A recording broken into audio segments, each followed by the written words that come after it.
What is up, YouTube? I am Eric and you are watching Retro Video Game Pickups. In this video, we're going to be talking about picking up games from Coworkers. So if you like games, consoles, or product reviews, please consider subscribing and hitting that bell notification.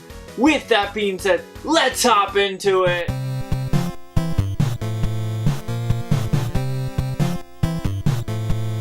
Okay, so as you can see, I've got a box of games here for me that I got from actual Coworkers. So I did not pay full market price, but I did give my coworkers a good deal because I knew they would never play this, and I told them what the prices were, what their average retail price was, and then what I was willing to pay for them. And I said, hey, if you don't want to sell me these, no big deal. But they said, hey, you did the research for us, you've given us a good deal, about 70 or 80% of fair market value. So they're like, yes, go ahead and buy these from us, and we are very stoked. So I got the games here. I'll go through those in a bit, but I want to tell you guys why I think it is awesome to let people know that you collect games. There's a few reasons, because this first reason is a great one.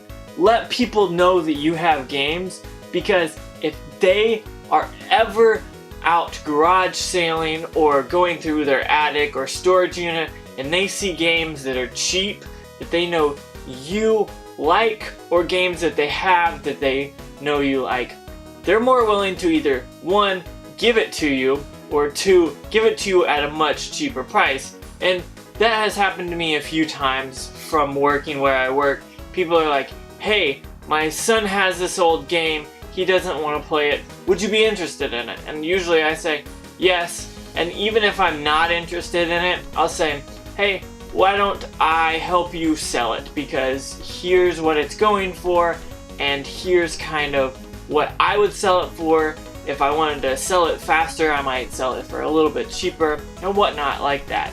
And I think that kind of helps build that relationships for them in the future too, because if you know that, hey, they have a son or a daughter that plays video games, and maybe they're moving to the next generation of console and they kind of want to get rid of their old games, they're probably going to come to you first. And that's something that I love, because I get first dibs on people's stuff, because realistically, if you don't have that relationship with them about video games, they're not going to think about you. So that's why you gotta make sure people know that you enjoy video games, or you buy video games, or whatever, or you collect them, whatever you do. Let them know, say, hey, by the way, I've been playing this great game called Let's Go Pikachu, which I've actually been playing here because it just released. They might say, hey, he likes Pikachu. I remember my kid used to have that Game Boy Advanced Pikachu game. Wait, it's not Pikachu, it's a Pokemon game. Fire Red or Leaf Green. Maybe those are good examples of, say, hey, if you just kind of spark that thought in these people's heads, if they know that they have games or find games later on, more likely to think of you.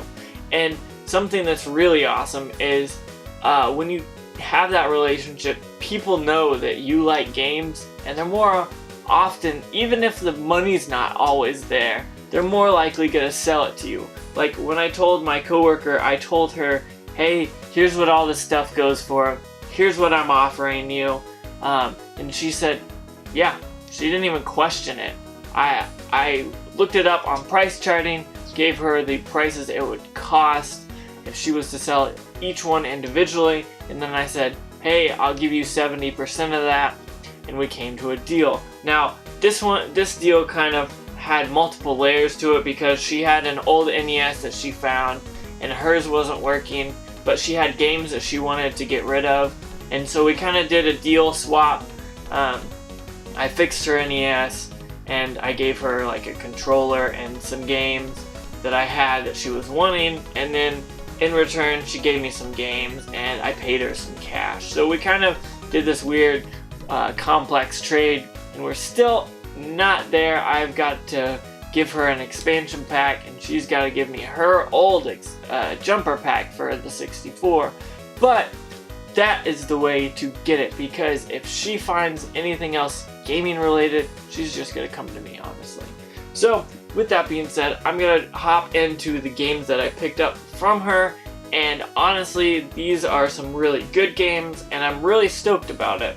There's some 64 games in here and some NES games. I'm going to start with the NES games and work my way to the Nintendo 64, just because I know you can see the boxes here. So I'm going to go with the NES games. The first one is Slalom on the NES, which is kind of funny. It's actually a 5-screw version, so if you didn't know, some of these have 5 screws in them, and some of these have 3 screws in them. However, this does not have the Famicom adapter in it, which is kind of lame, but whatever. Then I got a Super Mario Bros. Black box, which is another 5-screw. That's pretty sweet. Finding 5 screws is kind of less common, but it's just because of the way they were. And then I have yet another Slalom, and then a DuckTales, and then I got a Metroid, and I got Batman. So back to the 5 screws, I'm going to grab a 3-screw and a 5-screw game. So here's what they look like. They look identical on the front, however on the back, as you can... Well, there goes that game. Let's start this again. So on the back, oh, I grabbed 2 5 screws. Hold on. On the back, you can tell that there is 3 screws on this one and 5 screws on this one. And on the top, I don't know if you can see it on the camera, there's these little clips here that kind of hold the game in on the top, whereas this one is smooth all around. So that is the difference between a 5-screw and a 3-screw on an NES game, if you didn't notice.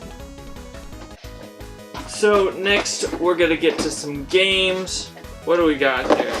We got some good games, some awesome games. You got Tony Hawk Pro Skater 2, which is my favorite Tony Hawk game, and obviously I had this already, but she was gonna get rid of it, so I figured I would keep it. I might sell it, I don't know what I'm gonna do with it yet. Mario 64, Mario Kart 64. This is an awesome game, and if you did not know, I actually don't have a legit cartridge of this game. I have a black one, a black cartridge with the actual board in it. For some reason, someone decided maybe they broke their cartridge or something like that. But the board I checked and is actually real.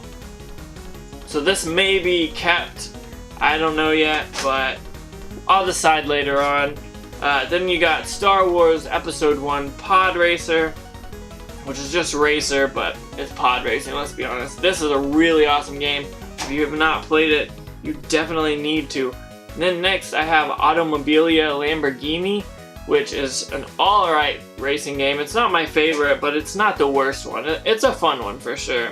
Then you've got Star Wars Rogue Squadron, yet another Star Wars game that is on the system that is great. All the Star Wars games are really awesome.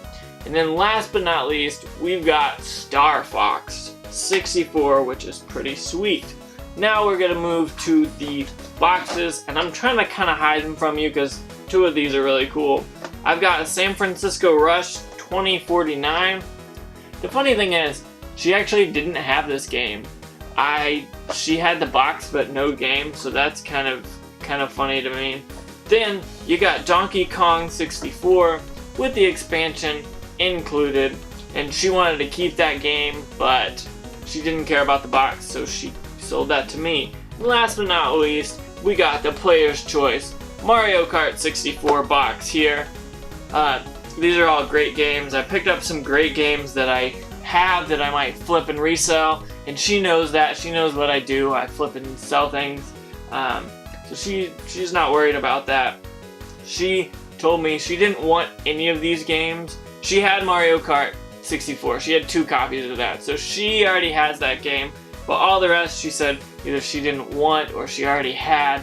So she got rid of them for me, and that's one thing that I'm really thankful for, is to be able to get games at a good discounted price. Now, a good way of doing that is talking to your coworkers about that, because I actually got, oh, where is it at? It's not over here. I think it's in my living room plugged in right now. But I actually have got my NES Classic from a coworker. He went out and stood in line at 6 a.m. at a Best Buy, and he got one. And then, like, within a month, his son just stopped playing it, and he was like, "Hey, I know you love these things. Would you be interested?" And I was like, "Crap, I didn't get one, so yes, please." And so I bought it from him for retail price, and then I bought him lunch. I was like, "Thank you for giving this to me." I said, "You could have sold this online," and he was like, "Yeah, I know. I knew you would love it, and I knew you would play it and keep it." And so I'm very thankful for that. That's another good example that making relationships and letting your coworkers know that you love video games and you play retro video games, that is something that's really cool. And now, if you don't have coworkers, I guess this won't work for you, but that is what I have for this video. I got some great games, and I wanted to bestow upon you guys some of the tricks that I use, or tips, I guess. Not really tricks, but you know what I mean. With that being said, don't forget about Facebook, Twitter, Instagram, Big Cartel, Patreon. All those links are down below in the description. I have some t-shirts down there from both Amazon and Big Cartel. If you are interested at all, check those out as well. Don't forget to like, comment, subscribe, and hit that bell notification, because it lets you guys know when I put up videos. So with that being said, just thank you so much for watching. Make sure you have a good day.